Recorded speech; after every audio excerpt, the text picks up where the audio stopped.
Swindon, England, March 19th, 2011. At 2:53 a.m, CCTV showed 22-year-old Sian O'Callaghan leaving a nightclub, then later getting into a taxi.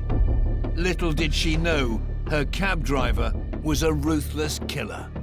It was the perfect cover for a man who wanted to kill women. What could be more innocuous than a minicab driver? Sian never returned home. In the days that followed, hundreds of locals joined the desperate hunt to find her. She could have been anyone's sister, daughter, friend. You just had that sort of look about her. We really felt for her and her family. But Sian had been murdered. 47-year-old Christopher Halliwell had brutally stabbed and strangled her, then dumped her body. His murders didn't come out of the blue. They were a long time in the making. It turned out the friendly Cabby had killed before. He led a double life, prowling the streets at night to indulge his addiction to depraved sexual violence. That makes Christopher Halliwell one of the world's most evil killers.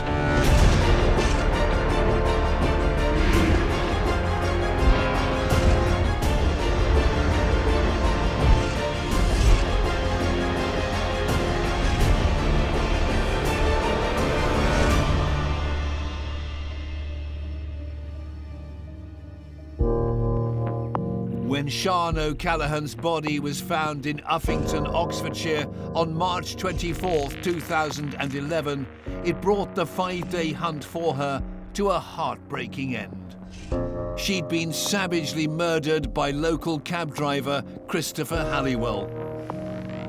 It was a devastating blow for her hometown of Swindon, as local reporter Scott Darcy remembers.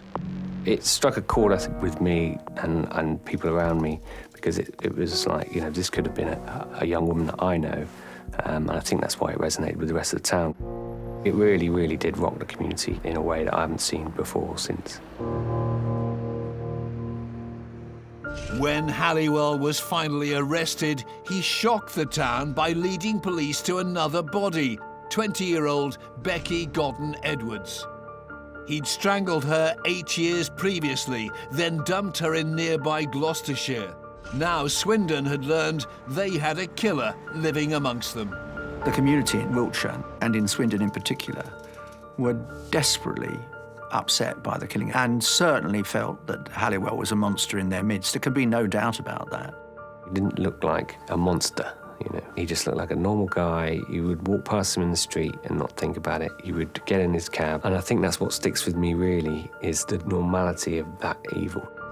He was able to maintain this double life, essentially. The devoted family man, the nice neighbour, but underneath that, he really was evil. This killer's story begins in 1964. Christopher Halliwell was born in Swindon, but then moved north to the Stewartry region of Scotland. His family life was not a happy one. His mother was violent and abusive. He endured an awful lot of abuse, a lot of beatings. So here was a young lad who was basically learning that home is not a safe place to be. Violence was normal, violence was expected. And this is something that we see often in the cases of serial killers. Time after time, that's a signal in the upbringing that points to someone who is truly disturbed. And there's no doubt whatever that Halliwell had a very, very disturbed childhood. It was the abuse from his mother that seemed to hit the young Halliwell hardest. Well, the most salient aspect of Halliwell's childhood is the relationship he has with his mother. It unquestionably is the seed of his relationship with women for the rest of his life. Halliwell's mother was a sadist. She was brutally punishing, including physically punishing, repeatedly over long periods of time. But more important than being brutally punishing, she enjoyed it. What his mother would do would press a hot iron against his hand while looking at him and smiling. Halliwell later claimed that his mother's sadistic punishments had a lifelong impact on him. What we know about sadistic mothers is that they are not bonded to their children. They view their children as a burden. They view the duties of care as an enslavement. They're looking for an excuse to be rid of their children, who they resent for existing because the children cramp their style. He makes a resolution to get his revenge. And if you look at Halliwell's life and his homicides, it's a life dedicated to getting revenge for his mother. And so his mother was the seed, the beginning and the end of his relationship with women, who in his core he hated for the rest of his life. Young Halliwell built up a seething resentment towards women, but for now he only had defenseless insects to inflict his anger upon. Halliwell really did take his time when he was a child in terms of pulling the wings off butterflies and the legs off insects. He really kind of relished this. Long ago, it was discovered as a commonality in the history of people who commit serious violent crimes that there is a history of torture and cruelty to animals. And I suspect that what that's all about is that people who are victims of torture seek to be victimizers. And at some point when you're small, the only thing smaller than you is a helpless animal. This is something that children will often do when they've experienced neglect, when they've experienced abuse, because there's not very much over which they can have control. This was a kid who was practicing as a child to be an adult sadist. His mother's ultimate rejection came at the age of 15, when she placed the teenage Halliwell in a foster home. When he eventually left the care of the state, he fell into a life of crime. At 19, he had his first criminal conviction, 4 years for burglary. In prison, he had plenty of time on his hands to indulge in dark, sadistic thoughts. He finds himself in Her Majesty's prison on Dartmoor. While he's there, he talks to a fellow inmate, a cellmate, about how many people do you have to kill to be called a serial killer, and his fantasy about strangling a woman while having sex with her. Whether or not that was, in fact, what he had in mind, we will probably never know. One would hope that those who've been the victim of sadism would be a part of the march against it, not part of the continuation of it. What makes what he did horrible is that as a victim, he knew enough to know how horrible it was. After leaving prison, Halliwell struggled to commit to a steady job. Halliwell's early adult life was one of drifting, was one of rootlessness. So he had a range of different jobs. He was a chauffeur, a window cleaner, a bin man. He didn't really stick at one thing for any particular period of time. And this is something that is quite characteristic of those who have psychopathic traits and behaviours. They're quite kind of prone to boredom. They have that need for stimulation. So he really was just living by his own rules. By this time, he's quite a tall man. He's got staring, sharp blue eyes. He's not unattractive, he's got a way with him. He's quite chatty, but he's also a villain. Halliwell was very much a predator. And if you look at a lot of the jobs that he did, these are jobs that involved working unsupervised, spending periods of time on his own, ruminating, fantasizing. Halliwell realized that he needed to keep his twisted fantasies to himself and begun to develop a veneer of respectability. Halliwell got married and had children, so he's got this kind of facade of normality. After settling in Swindon with his wife and children, in the year 2000, at the age of 36, he set up his own private hire minicab business. So I think he realises that being seen as the devoted family man is something that's quite important for the way that other people perceive him. I specifically remember talking to neighbours, and I think this is what stuck with me. My impression of him throughout really is that one of the neighbours I remember describing as a smashing bloke. You know, I used to say hello to him all the time. He was always washing his car, you know, the kind of model of a neighbour you wouldn't think anything of him if you saw him in the street. Another neighbour, I think, said, I wouldn't think anything to let my daughter get a taxi with him. But soon the cracks in this facade of normal family life began to show.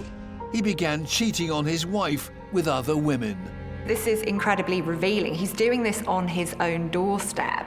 And that shows that he is only concerned about himself and getting what he wants and what he needs. But extramarital affairs weren't enough for Halliwell. He was also leading a double life, out on the streets at night, searching for women willing to satisfy his darker fantasies. At some point, he becomes bored and he begins having sexual liaisons with other women, particularly prostitutes, who at his particular point in life are the easiest access to sexual gratification outside of the marriage. And I have to say, this is not a characteristic that is particular to killers or sadists. It's a characteristic that's fairly common in a large percentage of males in our culture. But what we find out is that in the course of his relationship with prostitutes, he wants something more from them. This something more that Halliwell wanted would even sicken the prostitutes he paid. His twisted fantasies about sex and strangulation would eventually lead him on a path to murder. At the age of 38, Christopher Halliwell seemed the pillar of respectability. He was married with children and ran his own minicab business.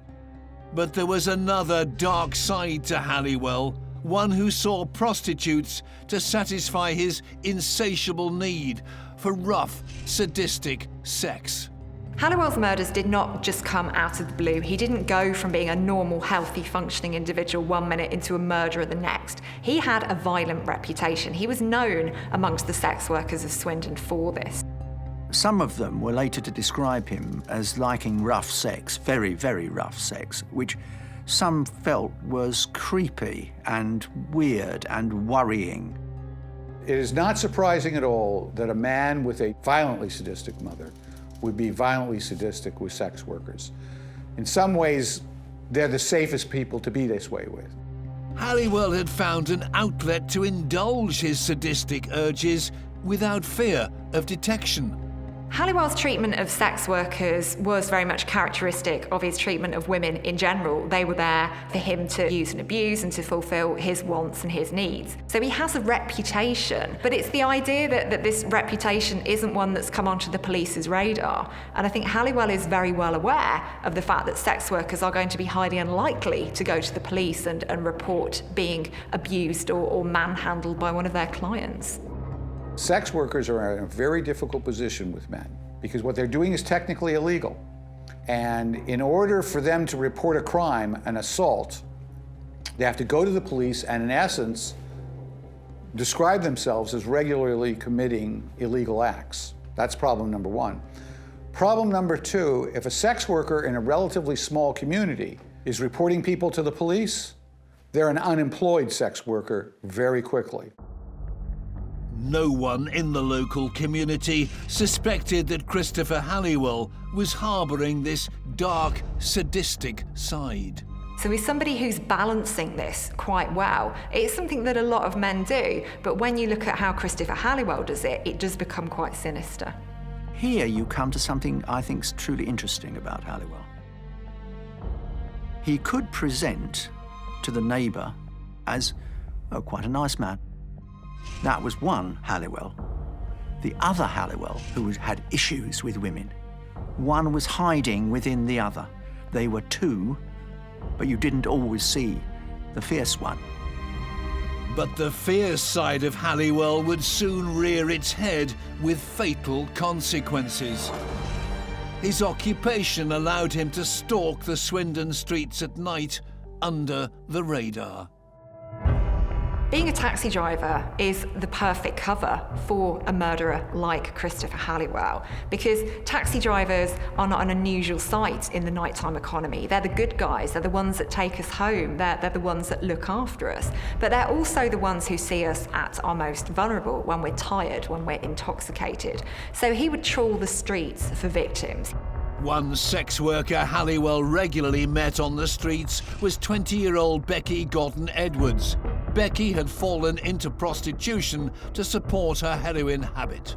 Becky was somebody who had a lot of problems. She was a very vulnerable individual, but also she was very self-aware. She was incredibly smart, and she wanted to save her family the trauma of seeing her when she was addicted to drugs. So she'd basically taken herself away from them and vowed that one day she'd get clean and she'd go back to them and they'd pick up where they left off.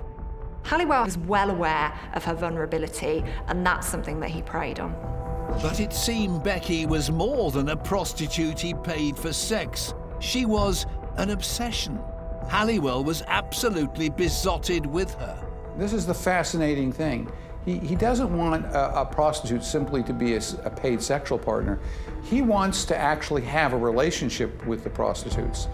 And what I suspect from this is something very telling, that he hates his mother and wants revenge upon his mother. I think secretly what he really wanted is for her to love him. Halliwell very much saw Becky as his. He wanted to own and possess her. She was his and only his. On the 3rd of January, Becky had been out with friends at one of Swindon's nightclubs. As she left in the early hours, Christopher Halliwell was waiting in his cab outside. It's one of the most poignant moments for me in her story, is the nightclub she was leaving was called Desire and Destiny. For Becky's destiny was to be in the hands of Halliwell. A friend saw her arguing with a taxi driver, then walking away before she decided to return and get into his car. It was a decision that would seal her fate. Becky clearly didn't want to get into Halliwell's taxi because the two had something of an altercation before she did get in. And I think this shows how manipulative Halliwell is, that he was able to coerce her to go with him. That night, Halliwell finally gave in to his darkest of fantasies. He strangled Becky to death, then dumped her body. Whether he attacked her sexually or not, whether he strangled her in the act of sex in the back of his cab, we will never know, because her body wasn't to be discovered for years. So this really is complete ownership, possession and control. This is, I'm going to do what I want to do to you because I have a right to do that, because I'm entitled to do that. She was killed ultimately because to him, she was not a prostitute. And she was unprepared, unable, and didn't know that what was required of her to be with him is to actually be a mate. And for this, she paid with her life. Halliwell needed to hide his guilt. He drove Becky's body 20 miles to the deepest and remotest part of the nearby Gloucestershire countryside, Eastleach, near Cirencester. Halliwell disposed of Becky's body. He buried it in a shallow grave in a field. His disposal method was very pragmatic. Simply stick the body in a hole in the ground, cover it over, and hope nobody finds it. Halliwell's cunning plan seemed to work. Days became weeks, weeks became months, and months became years. No one had realized Becky was missing. Her friends assumed she'd moved on. She was somebody who was very much off the radar. She was one of what we call the missing, and that made her a very easy prey for someone like Christopher Halliwell. Halliwell now had a dark secret, and he seemed to relish in it. Halliwell would actually go back to the burial site at regular intervals. Here's somebody for whom control is very important. He wants to make sure that this site hasn't been discovered. He wants to make sure that nobody else knows where Becky's body is, because that knowledge is a source of power to him. So poor Becky just disappeared off the radar as though she'd never been there. And Halliwell got away with murder. 4 years later, in 2007, after being unable to trace her, Becky's mother contacted the National Missing Persons Line. There was still no word for another 4 years, so she launched an appeal. One of the great tragedies of this case is that by that time her daughter had been dead for 8 years. although she didn't know it. Becky's disappearance was never properly investigated at the time because her family believed that she was actually in Bristol. And I think that was the impression that many people who knew Becky were under, and they thought that one day she would just come back, but unfortunately that never happened. 8 years had passed since Christopher Halliwell had succumbed to his darkest fantasies, strangling 20-year-old Becky Godden Edwards. By 2011, he was divorced and his minicab business had gone bust. But 47-year-old Halliwell found work with another taxi firm to continue roaming the streets at night unnoticed. In the early hours of Saturday, March 19th, he was on the prowl past Swindon's pubs and nightclubs. I think he was very much in the mood for picking up a victim this night, and he was cruising the streets. He was looking for somebody on their own, looking for somebody vulnerable. That somebody was 22-year-old Sian O'Callaghan. Sian O'Callaghan was a very clever, very attractive young woman who was working as an administrator in Swindon. Now, she'd just moved in with her boyfriend. This was a very kind of exciting time of her life. She's just starting out. And she goes out with her girlfriends on an evening out in the town centre. Sian and her friends ended up in the town's Japanese-themed nightclub, Suju. Just before 3 a.m, she decided to make her excuses and leave. CCTV showed Sian on her way out down the nightclub stairs. Unbeknownst to Sian, killer cab driver Christopher Halliwell was lying in wait nearby. She leaves the club on her own. Now, Christopher Halliwell spots her, and he essentially decides that he's going to take advantage of this opportunity. Sian was last seen on CCTV at 2:57 a.m. getting into a green Toyota Avensis taxi. The car belonged to Christopher Halliwell. Halliwell should have been a trustworthy citizen. After all, he was driving a minicab. Perfectly respectable thing to do. Except Halliwell was not a respectable man, and he certainly wasn't trustworthy. Halliwell may have pretended to offer a ride. We don't quite know exactly what the subterfuge was, but what we do know is that Sian never got back to her boyfriend's. Once Halliwell had his second victim safely in his cab, he then drove Sian 15 miles to the remote Savernake forest, where he sexually assaulted her and stabbed her. Stab wounds to the scalp, or any injury to the scalp, tend to bleed very heavily. There will be a lot of blood produced from those injuries. They will be painful. Sian was stabbed twice in the neck and in the head. Stab wounds to the head are the sort of things that we really see when somebody is very, very angry. They are directing their anger towards the head, which is often a site of attack when you're angry. But to stab in the head is not an effective way to kill somebody.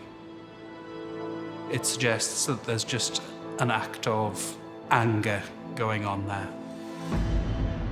Halliwell ended Sian's life by strangling her. He hid her body in the forest before returning to Swindon, to the home he shared with his girlfriend. As a local cabby, he could keep up the pretense that he'd had a normal, uneventful night shift. But for Sian's boyfriend, her no-show was out of character. His text messages went unanswered. When she doesn't appear, he immediately contacts the police, who immediately launch a manhunt. Kevin reported Sian missing at 9:45 in the morning. News of her disappearance spread quickly through the close-knit community of Swindon. Sian's disappearance became a cause célèbre, particularly in Wiltshire. Everyone was anxious to find her. She was well-liked, lots and lots of friends. Before we knew it, there was a full-scale missing persons investigation going on. And for me, this is really interesting in terms of the contrast with Becky's case. Reporter Claire Hayhurst had a press release from Wiltshire Police about a missing 22-year-old woman and immediately headed to Swindon to cover the story. As time progressed, her family were trying her mobile phone. It was ringing out, and then suddenly it went dead. The battery had run out. And I think for them that was really significant because they knew that she wouldn't have let her phone run out of battery. Her boyfriend made an emotional appeal for her return. I just want to say how very worried we are about Sian. Desperate to find her still alive, police managed to trace her last mobile phone signal to Savernake Forest near Marlborough. The community in Swindon really rallied round as soon as Sian O'Callaghan went missing, and I remember there being lots of posts up on Facebook with people desperately trying to reunite her with her family, giving any bits of information they thought were relevant. Police organised a search of the area, making a public request for volunteers. More than 400 people responded. Swindon journalist Scott Darcy was at the scene. People just came out of everywhere, really, to try and help and support. Friends were walking around, putting up posters. Coachloads of people were arriving at Savernake Forest to help with sort of fingertip searching through what was a vast, vast area. So it was unprecedented, I think, for the town. It really struck a chord with them, and they felt like they had to get out and help. Meanwhile, seeing the scale of the search, Halliwell panicked and returned to the murder scene at night. Halliwell immediately drives back to Savernake Forest and moves her body. Not all that far away, but a good distance away, in an effort, clearly, to conceal his crime. Halliwell drove Sian's body another 20 miles away to Uffington in Oxfordshire, where he dumped her in a ditch. But unbeknownst to Halliwell, CCTV had captured his taxi, seen circling Swindon at the time Sian left the nightclub. The suspect had also crossed paths with a patrolling police car, and records showed this had automatically captured the license plate. The net was closing in on the killer. So the first thing we found out about the person suspected of kidnap, as it was then, of kidnapping Sian O'Callaghan, was that they were a taxi driver or a private hire driver. Wiltshire Police had put out an appeal asking for anyone with information about a green Toyota Avensis, which had been seen driving between Swindon and the Savernake Forest, where Sian O'Callaghan's mobile phone last pinged. Once they ran the number plate a few times, they saw that he'd moved several times. He'd gone out to Uffington. It was a bit of telephony and a bit of ANPR, which is automated number plate recognition cameras, that managed, I think, to get him on the suspect list. Within 3 days of Sian's disappearance, police now had their prime suspect, taxi driver Christopher Halliwell. They started watching his every move. Once Halliwell was placed under surveillance, he was doing some rather interesting things, which just confirmed for the police that they had their man. They just needed to collect the evidence. Halliwell attempted to keep up the appearance of being a concerned citizen. In the days following Sian's murder, Halliwell is just going through the motions. He's acting very much as normal, but he's adapting his behaviour to that heightened sense of fear in his local community. So he's putting up missing posters of Sian in his own taxi. He's also basically trying to get rid of evidence. He's burning items from his car out in the countryside in the middle of the night. He's removing seat covers, and he's being very systematic and very methodical. These are not the actions of an innocent man. He's trying to look like, a concerned member of the public who's trying to help the appeal, even though he knows full well where Sian is. On March 24th, 5 days after Sian's disappearance, Halliwell was seen buying a huge overdose quantity of pills.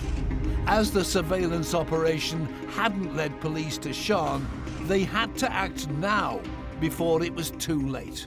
Just after 11 o'clock in the morning, the police pounce on Halliwell. They have the number plate, they have the surveillance, and they have Halliwell now arrested on suspicion Halliwell was apprehended in broad daylight in a supermarket car park by a team led by Detective Superintendent Stephen Fulcher.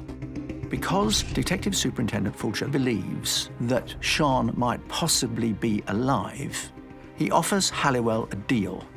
I won't take you to the police station if you will show me where she is. And they have this 9-minute face-off where Steve Fulcher is pleading with Halliwell to tell me where Sian is, tell me where Sian is. And tries to plead to his humanity, really, to say, look,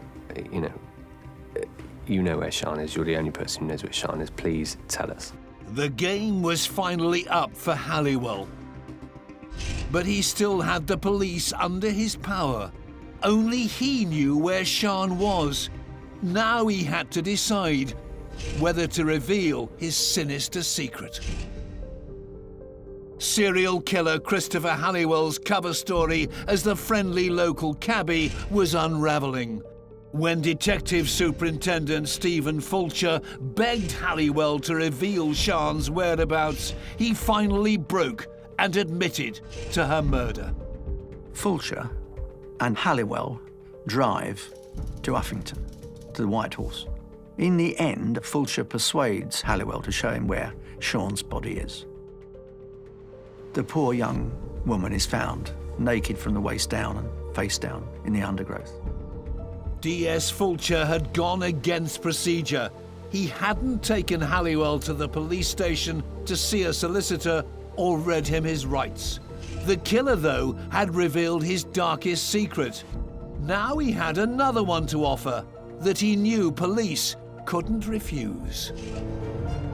Christopher Halliwell is quite enjoying being in control, and I think he wants to maintain that sense of power, that sense of control. And he's also concerned for himself at this point in time, and he would quite like a cigarette. So he says to DS Fulcher, would you like another one? I'm going to trade some information about the whereabouts of a body for a cigarette.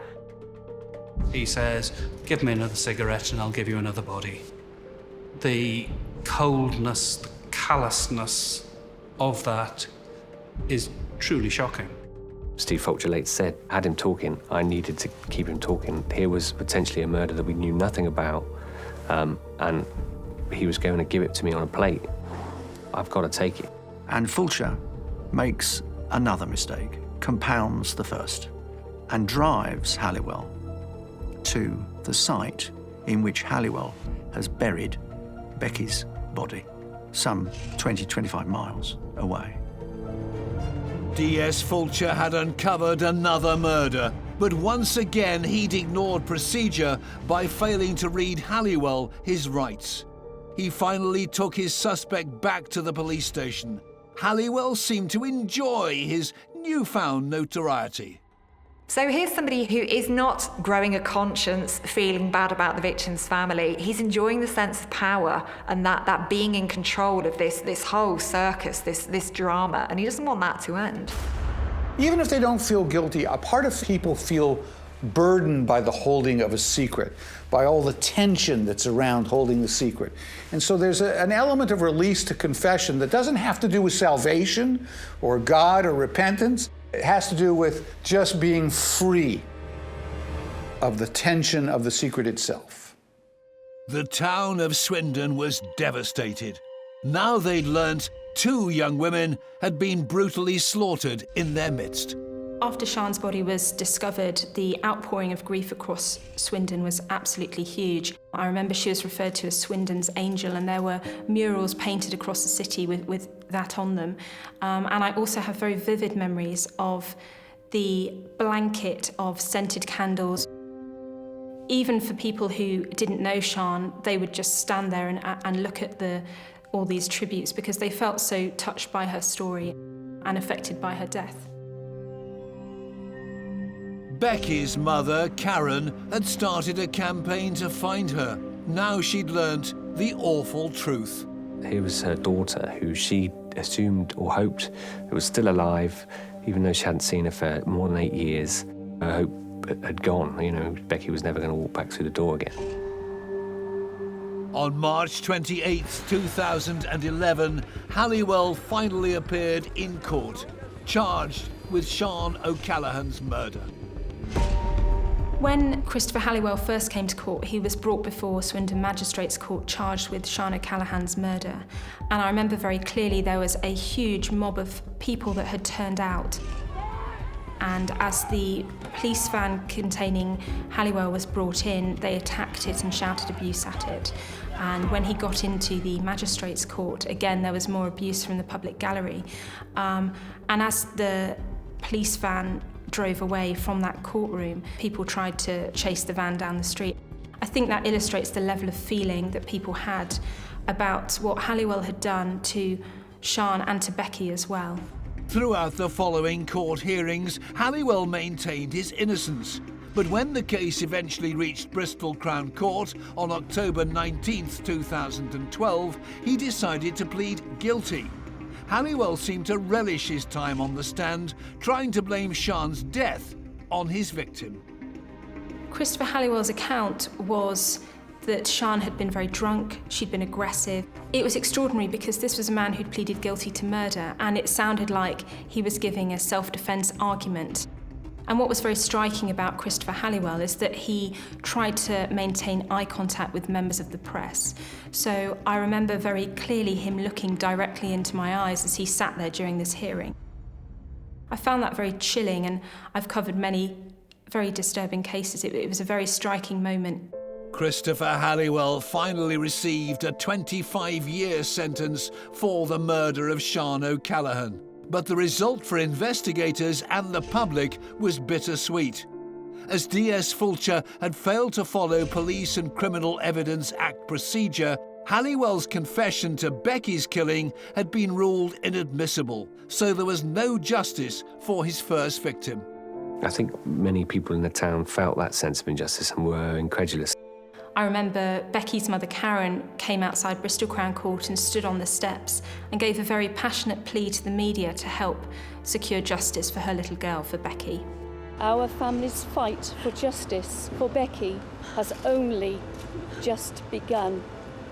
I would like to thank everyone for their continued support in striving for justice for Becky. The failure of justice for Becky caused ructions. DS Stephen Fulcher faced disciplinary proceedings and later resigned in 2014. Meanwhile, his force had to go back to the drawing board to find more evidence linking Halliwell to the killing. The police do not give up hope on pinning Becky's murder on Halliwell. In particular, they search his house and find soil on a shovel that puts him close, very, very close, to Becky's body, which he'd buried in a shallow grave. Forensic soil scientist Professor Lorna Dawson was brought in to put the earth particles found on Halliwell's tools under the microscope. These tools were examined, and any soil that was on them was carefully recovered. It was an interesting case because the samples were very small, so it was very challenging. Lorna's work helped confirm police suspicions. The soil information showed that there was a high degree of comparability between the soil on a couple of items found in the garden shed and the soil where Becky was recovered from. Police found further evidence to make their case against Halliwell watertight. A call to a roadside rescue service placed him close to the murder scene. On the night Halliwell murdered Becky, he ran out of fuel just maybe 6 miles away from the field where he'd left her remains. And later that day, he went to his doctor with a hand injury, which he said had been sustained during a fight with a customer. When police went back through his work logs, they found that Christopher Halliwell had not been working that day, so his story about a fight with a customer did not add up. Killer Christopher Halliwell finally faced trial for Becky's murder a second time on September 5, 2016 at Bristol Crown Court. This time he pleaded not guilty, and he had another surprise in store. Halliwell sacked his defence team and set about representing himself. And there's an old saying that goes, anybody who represents themselves has a fool for a client. But I'd say in this case, they've got a narcissistic egomaniac for a client. At the beginning, he dressed smartly, he wanted to look the part, but he began to get more and more dishevelled throughout the week. His shirt became untucked, his sleeves rolled up. It was a performance, really. The families said that they felt like it was a show. He was trying to manipulate them from the dock. He was trying to get into their heads, that sort of thing. So that's what it was, really. It was almost a show trial for him, for his own ego. As Halliwell revelled in this performance, he even got to cross-examine his nemesis, the man who tracked him down, DS Stephen Fulcher. It was a gripping exchange between these two men. The police detective who had caught Halliwell but effectively lost his career in the process, and Halliwell, who was now standing here accused of a second murder, with evidence that Stephen Fulcher had helped secure against him. The exchanges between the two men were fascinating to watch. Stephen Fulcher at one point made reference to the fact he believed Christopher Halliwell had killed other women, whereas at the end of his evidence, Christopher Halliwell had to have the last word, and he told Stephen Fulcher, "It was a pleasure ruining your career, you corrupt bastard."